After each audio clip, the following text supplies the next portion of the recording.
Welcome to Sweet Life Beat Life. We hope this video helps. You start by preparing your phone.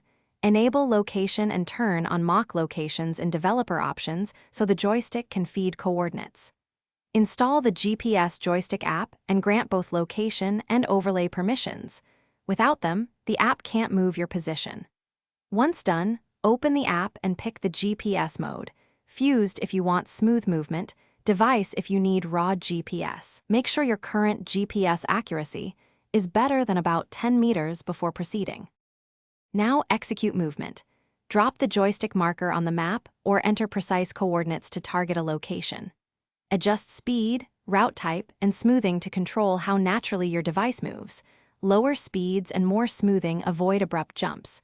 Use waypoints for multi-stop routes or continuous mode for a straight simulated walk. Once you've set parameters, preview the path to confirm timing. Make sure background operation is allowed so the app keeps moving when the screen sleeps.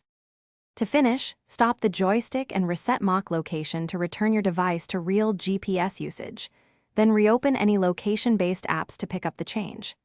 If an app still shows the spoofed position, force close and relaunch it because some cache location data.